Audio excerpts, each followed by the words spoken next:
Jadi kalau kita tidur pagi, itu bukan hanya meningkatkan risiko sakit diabetes, tapi penyakit-penyakit yang lain. Dan satu hal, Rasulullah mengatakan, jika kita tidur setelah sholat subuh akan meningkatkan risiko pikun, Pak. Pikun loh, Bu.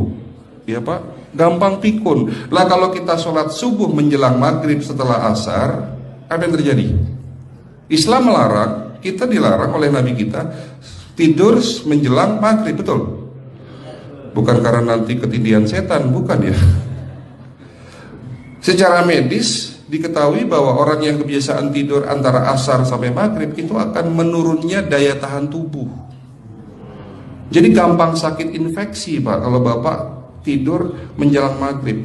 Kalau sekali lagi setelah sholat subuh gampang pikun, aliran darah ke otak itu tersumbat, ya, jadi stroke penyakitnya. Tapi kalau tidur setelah asar sebelum maghrib, itu daya tahan tubuh kita akan menurun. Jadi gitu ya jawabannya, Bu. Justru ini yang paling penting, materi terakhir ini 6 langkah praktis. Ya, Bapak bisa lakukan di rumah mulai hari ini.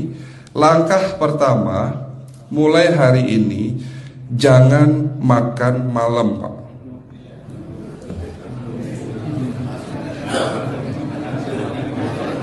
Ya, ala bisa karena biasa. Memang awalnya sulit, yang sudah kebiasaan makan malam itu sulit. Alasannya nanti nggak bisa tidur, Dok, betul ya? Nanti perutnya kembung, mual dan sebagainya. Itu karena kebiasaan. Dulu pun saya begitu. Tapi kalau sekali-sekali boleh, Pak. Misalnya diundang hajatan gitu, tetangga ada yang kawinan hajatan, ya udah apa-apa, menghargai itu makan malam. Tapi sekali-sekali itu. Tapi kalau tiap hari ini yang tidak boleh, betul ya, Pak? Jangan makan berlebihan dan jangan makan malam. Makan sate boleh nggak, Pak? Boleh, siapa bilang nggak boleh? Sate itu, Bapak tahu daging kambing. Daging kambing, daging domba adalah makanan sehat, tidak berkolesterol. Yang kolesterol itu lemaknya, Pak. Tapi kalau Bapak makan daging murni, dagingnya tok, ya sehat, Pak. Yang nggak boleh itu santannya. Jadi makan gulai itu jangan, kalau gulai sate aja udah. Ya, ataupun dibuat apalah, dibuat empal. Ya. Oke, itu yang pertama. Yang kedua, tolong catat. Jangan tidur larut malam, Pak. Batasan tidur jam berapa, Pak? Jam 11 paling telat. Harus sudah tidur. Kenapa? Apa penjelasan medisnya? Orang yang tidur di atas jam 11 akan terganggu fungsi livernya, Pak. Dimana liver kita ini fungsinya banyak. Ya, ada 500 fungsi liver loh, Pak. Fungsi jantung ada berapa, Pak? Fungsi jantung 1. Fungsi jantung tugasnya untuk mompa darah. Fungsi ginjal ada berapa? 2. Absorpsi dan filtrasi. Fungsi liver 500 fungsi. Jadi organ yang paling berat dalam tubuh kita kerjanya adalah liver. Liver akan rusak manakala kalau kita tidur di atas jam 11 malam. Berarti 500 fungsi liver bisa rusak, Pak. Ini salah satu penyebab diabetes. Bukan hanya kerusakan pankreas, tapi rusaknya liver bisa jadi penyakit diabetes, Pak. Jadi kalau sakit diabetes itu, yang terganggu itu sebetulnya bukan hanya pankreasnya, livernya pun rusak, ususnya pun rusak. Makanya dalam pengobatan diabetes di klinik kami, itu bukan hanya ngobatin pankreas, tapi 3 organ penting ini saya obati: usus, liver, dan pankreas. Kebanyakan kenapa? Kalau dalam pengobatan tradisional, mereka tahunya diabetes itu hanya pankreas, ya kan? Tapi di sini dalam pengobatan holistik, orang yang kena liver itu 3 organ ini pasti rusak: usus, liver, dan pankreas. Salah satu penyebab dari kerusakan liver akibat kebiasaan tidur larut malam. Jadi salah satu penyebab diabetes pun bisa karena tidur larut malam. Ya, batasan tidur jam berapa? Sekali lagi, jam 11 harus sudah tidur pulas. Jadi jam 10, setengah 11 paling lambat kita harus tidur pulas. Nanti setelah jam 1 boleh bangun. Yang penting jam 11 sampai jam 1 ini harus tidur pulas. Jadi kalau Bapak mau sholat tahajud jam 2, setengah 3 ya monggo. Ya. Oke, itu yang kedua. Yang ketiga, air putih Pak dijaga 2 liter sehari. Bagaimana cara minumnya yang baik? Rasulullah sudah ngajarin kita ada 6 sunnah. Harus duduk, pakai tangan kanan, seteguk demi seteguk, membaca basmalah di saat minum, diakhiri dengan alhamdulillah, kan begitu. Ya, pagi hari minum 1 gelas, bangun tidur sebelum sholat subuh. Setelah sholat subuh boleh teh, tapi juga dibilas dengan 1 gelas air putih. Sebelum mandi nanti Pak, minum air hangat. Kalau Bapak mandinya pakai air dingin boleh, tapi sebelum mandi minum air hangat, biar tubuh kita ini jangan terlalu dingin di saat kita kena air dingin. Sampai maghrib pastikan 2 liter sudah masuk dalam tubuh kita. Malam mau tidur, tolong perhatikan Ibu ya, malam mau tidur jangan banyak-banyak minum. Nggak boleh minum malam itu segelas sampai 2 gelas mau tidur. Cukup seteguk 2 teguk saja. Karena kalau sampai kita minum mau tidur 1 gelas besar, ginjalnya malah rusak Pak. Ya.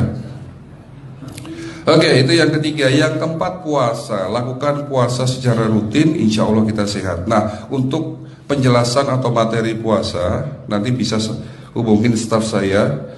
Nanti di bulan Ramadan tahun ini, kalau memang masih ada slot 1 sampai hari ke-20, saya bisa mengisi manasik kesehatan yang berkaitan dengan manfaat puasa untuk kesehatan. Insya Allah kalau memang masih ada slot waktunya, karena kita di bulan Ramadan hanya 20 hari kita mengisi manasik.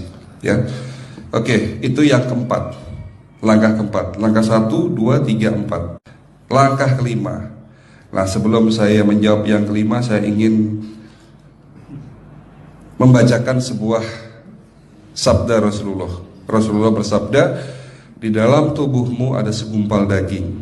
Jika segumpal daging itu sakit, akan sakitlah seluruh tubuhmu.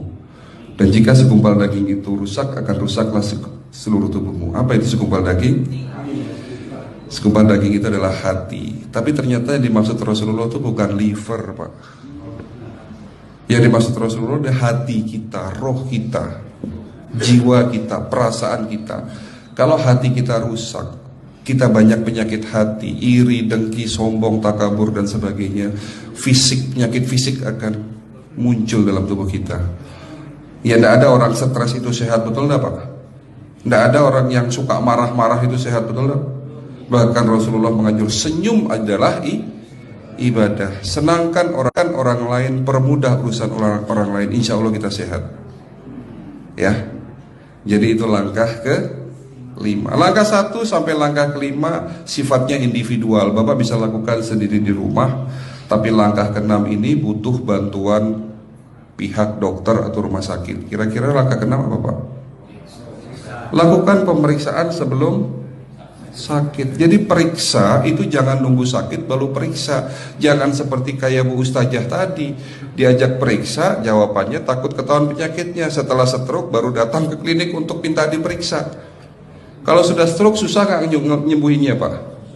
Kata kayak beliau nih, sudah 2 tahun tidak sembuh-sembuh karena sudah terlanjur stroke.